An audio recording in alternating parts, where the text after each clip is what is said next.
मेरी आपसे विनती है, किसी भी परिस्थिति में राम भैया के आने तक आप अपने चरण इस रेखा से बाहर न रखें। मुनिराज, मैं आपके लिए भोजन लाई हूँ, ये लीजिए।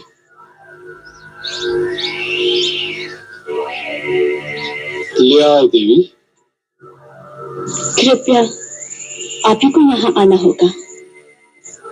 अब तो हमने आसन जमा लिया है, यात्रा से थके हुए हैं, बार बार उठा नहीं जाता। जो कुछ देना है यही ले आओ।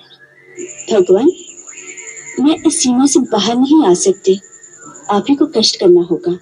देवी, तुमको यारी कन्या नहीं लगती है। द्वार पर आया हुआ अतिथि भगवान का रूप होता है, और तुम हमारा तिरस्कार कर रही हो। नहीं अतिथि देवता, मेरे वहां न आने का कारण आपका तिरस्कार करना नहीं। वास्तव में मेरे देवर मेरी सुरक्षा के लिए एक सीमा की रेखा खींच गए हैं और अपनी शपथ देकर कह गए हैं, मर्यादा की सीमा को त्याग कर बाहर न जाना। इसलिए मैं बाहर नहीं आ सकती। कृपा करके अपनी बात का बुरा न माने। बस बहुत हो चुका। तुम बार बार हमारा तिरस्कार कर रही हो। पहले हमें कुटिया के अंदर आने से रोक दिया, और अब दूर से खाना दे रही हो, जैसे हम कोई पशु पक्षी हो। ऐसा व्यवहार नीच जाति के लोगों से किया जाता है। कोई संत महात्मा द्वार पर आ जाए तो बड़े आदर से स्वयं उसके पास जाकर उसके चरण छूकर भिक्षा दी जाती है। ठीक है, हम तुम्हारे द्वार से भूखे ही चले जाएंगे, लेकिन इस अपमान के बदले हम तुम्हें श्राप देंगे। नहीं मुनिराज, मुझ पर दया कीजिए। मुझे अपनी पुत्री के समान समझकर मेरी समस्या और विवशता को समझने की चेष्टा कीजिए। हम सब समझते हैं, सब कुछ जानते हैं। हम त्रिकालदर्शी हैं। मूर्ख स्त्री, हम सब देख रहे हैं। तुम्हारा पति इस समय एक स्वर्ण मृग का शिकार करने वन में भागा भागा फिर रहा है। वह स्वर्ण मृग अपने सिंह से तुम्हारे पति को एक बार आहत कर चुका है। फिर भी तुम्हारा पति उसके पीछे भाग रहा है। हम श्राप देते हैं, वही स्वर्ण मृग अपने तीखे सिंगों द्वारा तुम्हारे पति को। नहीं, अब मुझे श्राप मत दीजिए। मैं वहीं आती हूँ। आप मेरे पति को श्राप मत दीजिए। श्राप मत दीजिए। मुझ पर दया कीजिए। मुझसे भूल हो गई है। मैंने उनकी शक्ति को नहीं पहचाना था। मुझे क्षमा कर दीजिए। जाओ कन्या, हमने तुम्हें क्षमा कर दिया।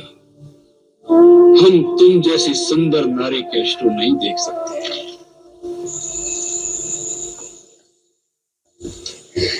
मैं मिथिला नरेश महाराज जनक की पुत्री हूँ। मिथिला की राजकुमारी, और इस अवस्था में ये कैसा दुर्दैव है। जिस कांचन काया को देख देवता भी लालायित हो जाए, उसे तुम इस घास फूस की कुटिया में नष्ट कर रही हो। और ऐसे नारी रत्न को तो किसी त्रिलोकी के राजा की पत्नी होना चाहिए था। मेरे लिए तो मेरे पति ही त्रिलोकी के राजा है। उनसे बढ़कर और कोई हो सकता है क्या? अवश्य हो सकता है। हम तुम्हें बताते हैं।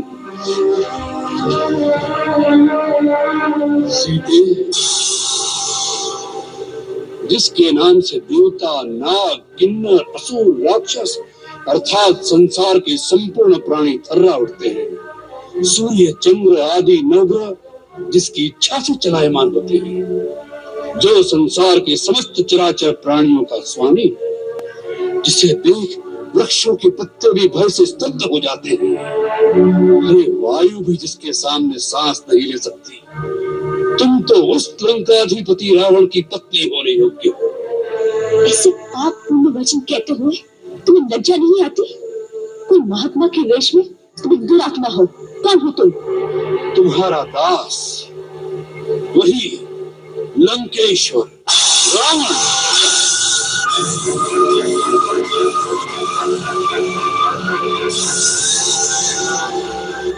हाँ, रावण, जिसे तुम्हारी कामना ने इतना आतुर कर दिया है कि स्वयं तुम्हारे द्वार पर भिक्षा मांगने आया है। सीते, आज तुम्हारा भाग्योदय हो गया।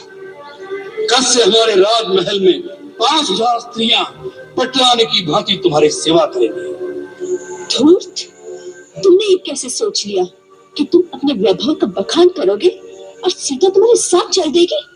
तुम इसी समय यहाँ से चले जाओ, नहीं तो मेरे पति एक ही बाण में तुम्हें तुम्हारी लंका सब जला के भस्म कर देगी। तुम जिस पति का मान करती हो वह तो धरती पर रेंगने वाला एक मानव मात्र है। हम जिन राक्षसों के राजा हैं वह तो इन मानवों को फल मूल की भांति अपना आहार समझते हैं।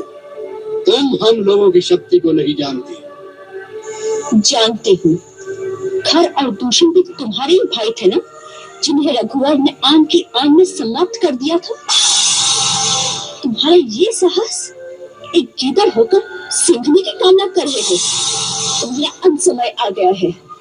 यदि प्राण प्यारे हो तो अभी समय है, चला जाए यहाँ से। हमारा ऐसा अपमान करने का साहस आज तक किसी ने नहीं किया। इसका परिणाम जानती हो? और एक पतिव्रता सती की ओर ऐसी कुदृष्टि डालने की मूर्खता भी किसी ने नहीं की होगी। इसका परिणाम जानते हो? तेरा ही नहीं, तेरे सारे कुल का सर्वनाश हो जाएगा। मूर्ख, हट जा मेरे सामने से। फिर से इस रेखा के अंदर जाना चाहती है? स्त्री एक बार अपनी मर्यादा की रेखा से बाहर आ जाए फिर उसका वापस जाना असंभव हो जाता है। सीते, अब तुम्हें रावण के हाथों कोई नहीं बचा सकता। इसलिए चुपचाप अपनी सुन्नति से मेरे साथ चलो। लक्ष्मण, भैया लक्ष्मण। पुकार ले, और पुकार। लक्ष्मण, इस समय में हम बहुत दूर है, तुम्हारी पुकार उन तक नहीं पहुंच सकती। सीते, चलो।